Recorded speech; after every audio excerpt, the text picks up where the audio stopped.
जब दो या दो से अधिक पद अपने कारक विभक्ति चिन्हों को छोड़कर एक हो जाते हैं तो उसको क्या बोलते हैं? समास। उसको समासी कहते हैं। तो कारक विभक्ति चिन्ह कितने प्रकार के होते हैं? 8 प्रकार के, है ना? कर्ता ने, करण को, करण से। से का जो है ना संयोग के अर्थ, जैसे मैं कलम से लिखता हूँ वो कारक चिन्ह। इसके बाद संप्रदान के लिए, इसके बाद आपादान से। तो ये जो आपादान से है वियोग के अर्थ में, जैसे पेड़ से पत्तियां गिरती है अलग होता है, तो वो वाला से। इसके बाद संबंध का, के, की, ये सब। और अधिकरण में, पर और संबोधन हे, अरे इत्यादि। तो यही कारक विभक्ति चिन्हों को छोड़कर जब दो या दो से अधिक पद एक हो जाते हैं तो उसको हम बोलते हैं समास। और समास होते हैं कितने प्रकार के? 4 प्रकार के, ठीक ना? सबसे पहला जो समास होता है उसको हम बोलते हैं तत्पुरुष समास। इसके बाद दूसरे जो समास होते हैं वह कौन हो गए? अव्ययी भाव, अव्ययी भाव। और तीसरे जो हो गए वह कौन हो गए? बहुव्रीहि समास। और चौथे जो हो गए वह कौन हो गए? कर्म धारय। और इसके बाद क्या है? द्विगु। और लास्ट में क्या है? द्वंद्व। तो कुल मिलाकर कितने समास हो गए? 6। इस 6 समास के पहचान क्या है हम जान जाए, बस इसी में एक ही साथ हमको जानना है इसकी पहचान। क्योंकि आपको प्रश्न पूछे जाएंगे कि एक पद दिया है, आप पूछा जाएगा कि यह कौन से समास है। जैसे आप नीलकमल दिया है, आप पूछेगा कि निम्नलिखित में से यह कौन सा समास। तो इसीलिए तो उसकी पहचान आ गया तो आप उसको आसानी से सॉल्व कर सकते हैं और मार्क्स प्राप्त कर सकते हैं। तत्पुरुष समास का पहचान ये है, फर्स्ट इसका अंतिम पद प्रधान होता है।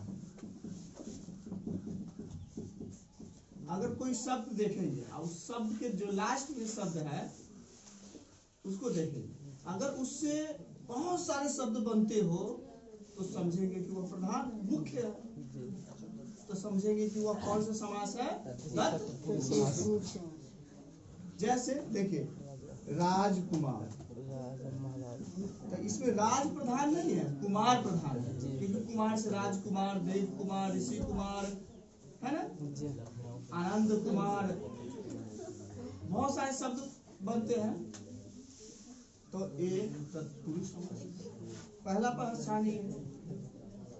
चाहे देखिए गजराज, अब यहाँ पर देखिए गजराज, गजराज, देवराज, शिवराज, नागराज, बहुत सारे शब्द बन रहे हैं कि ना। तो कौन शब्द प्रधान हुआ? तो इससे समझेंगे कि हम एक कौन सा समास है? बस अंतिम वाला शब्द से बहुत सारे शब्द बनते हो तो हम क्या समझेंगे कौन से समास है वो शब्द? ठीक ना। और दूसरी पहचान ये हो गई कि पदों को तोड़ने पर, मतलब विग्रह करने पर, उसको देखिए संधि में क्या होता है, पदों को तोड़ना संधि विच्छेद कहलाता है, विच्छेद। लेकिन समास में पदों को अलग अलग आप बांटते हैं ना और तोड़ते हैं ना तो उसको विग्रह कहते हैं। क्या बोलते हैं? विग्रह। तो यहाँ पर पदों को तोड़ने पर कारक विभक्ति चिन्ह आए तो समझेंगे कि वह कौन सा समास है? तत्पुरुष समास। जैसे आप देखिए गजराज है ना, तो इसको तोड़िए तो गजो का राजा, देखिए का चिन्ह आ रहा है कि ना, तोड़ने पर गजराज का मतलब गजो का राजा, देवराज मतलब देवताओं का राजा। तो कारक विभक्ति चिन्ह आ रहा है ना, जो 8 गो है उसमें से कोई एक आ रहा है ना संबंध कारक का, तो समझेंगे कि कौन सा समास है यह, ठीक ना। तो आप सब सभी लोग तत्पुरुष समास पहचान लोगे। जैसे धनहीन, हीन, धनहीन, बलहीन, है ना, तो हीन शब्द से बहुत सारे शब्द बन रहे हैं तत्पुरुष समास, और उसको तोड़िए तो धन से हीन, तो कारक विभक्ति चिन्ह आ रहे हैं, तो इस समास की पहचान हो गई। चलिए अब अव्ययी भाव समास की पहचान करते हैं। तो देखिए इस समास का पहला पद अव्यय, पहला पद उपसर्ग होता है। क्या होता है? उपसर्ग होता है।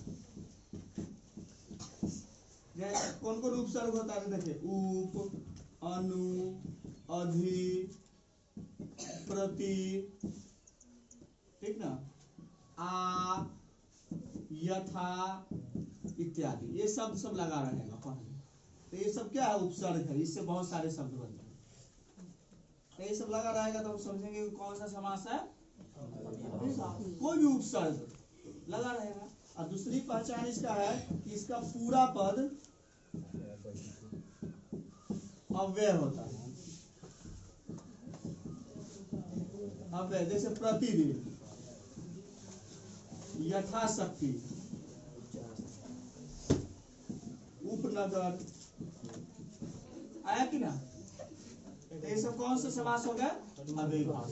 अब देखिए इसमें प्रति उपसर्ग लगा है कि ना, यथा उपसर्ग है कि ना, उपनगर उपसर्ग है कि ना। अब पूरा पद को देखिए तो प्रतिदिन एक अव्यय है, यथाशक्ति एक अव्यय है, उपनगर एक अव्यय है। कैसे समझेंगे अव्यय? तो अव्यय वे शब्द होता है जो कारक, लिंग, वचन, विभक्ति इन सारी चीजों से प्रभावित नहीं होता है, वह हमेशा सब में एक साथ लगता है। तो अव्ययी भाव समास समझ गए। इसके बाद आते हैं बहुव्रीहि समास। ये बहुत ही आसान समास है। कैसे? तो यदि किसी पद का अन्य नाम हो या वह किसी का पर्यायवाची शब्द हो तो वह बहुव्रीहि समास है।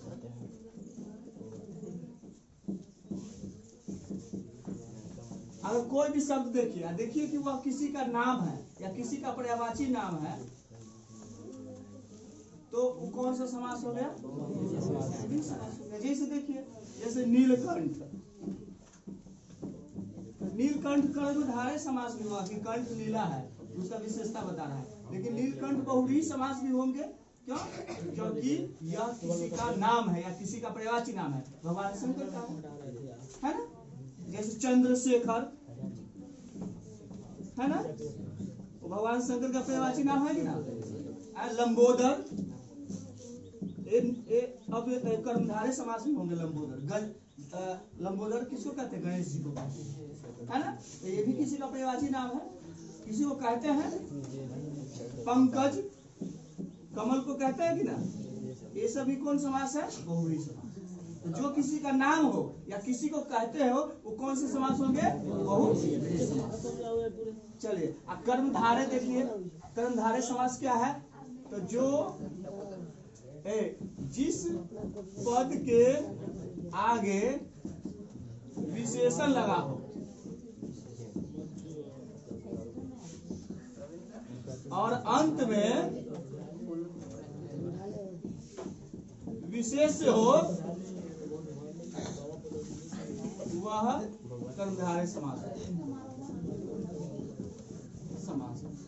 अब देखिए कोई पद देखे, उसके आगे देख रहा है कि विशेषण है, और लास्ट वाला शब्द क्या है? विशेष है। विशेष उसको कहते हैं जिसकी विशेषता बतलाई जाए, और जिन पदों से विशेषता बतलाई जाए उसे विशेषण कहते हैं। जैसे यहाँ पर दिख रहा है दशानन, वैसे ना द्विगु समास भी है, लेकिन दशानन न कर्मधारय भी है। दशानन देखिए, आनंद माने होता है मुख, मुख की विशेषता क्या है? कि दस है। तो दशानन क्या है? कर्मधारय भी समास है। इसके बाद हम लोग देखते हैं कि नील कमल, कमल की विशेषता क्या है? वो किस रंग का है? नीला रंग का है। है ना? तो कौन सा समास होगा? कर्मधारय समास। उसी प्रकार पीताम्बर, दिगंबर, अंबर माने होता है वस्त्र। तो वस्त्र की विशेषता है पीला रंग का है। वस्त्र की विशेषता क्या है कि दिशा ही उसके वस्त्र है। चक्रपाणी, चक्रपाणी ये बहुव्रीहि समास में होंगे। पानी माने होता है हाथ में क्या है? चक्र है। हाथ की विशेषता क्या है? चक्र है। तो ये भी होंगे कौन समास? कर्मधारय। तो जो किसी की विशेषता बताई जाए तो उसको क्या कहते हैं? कर्मधारय। और यह दोनों समास तो बहुत ही आसान है समझना। अब देखिए द्विगु समास क्या है? तो जिस पद का पहला शब्द संख्यावाची हो, वह संख्या को सूचित करता हो, उसे द्विगु समास।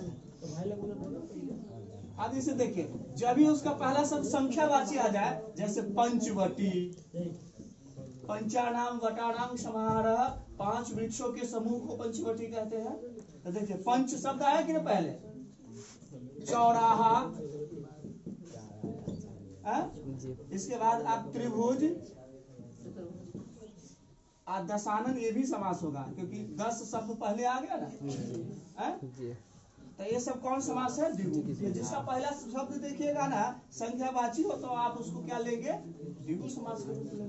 द्वंद्व समास और अर्थ में आता है, पदों के बीच और अर्थ हो, अर्थ छुपा हो, या दोनों पद प्रधान हो, दोनों पद प्रधान हो, उसे द्वंद्व समास समझेंगे।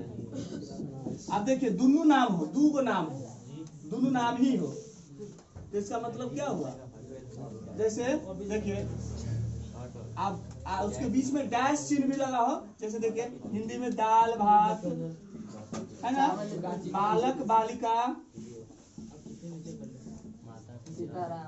है, माता पिता। अब डैश चिन्ह बीच में लगा है ना तो द्वंद्व होगा। और वैसे भी न लगा है तो जैसे संस्कृत में होगा राम लक्ष्मणौ। अब देखिए इसमें डैश तो नहीं लगा है लेकिन दो नाम है ना, दो नाम है, दोनों प्रधान है, रामस्य लक्ष्मणस्य, राम लक्ष्मणौ, वो कौन समास होगा? द्वंद्व। क्या? माता पितरौ, तो माताश्च पिताश्च, माता पितरौ। तो आप सभी लोग समाज को पहचान लोगे? अब कौन कौन सा समाज को पहचान लेंगे? मिला जुला कर। ठीक।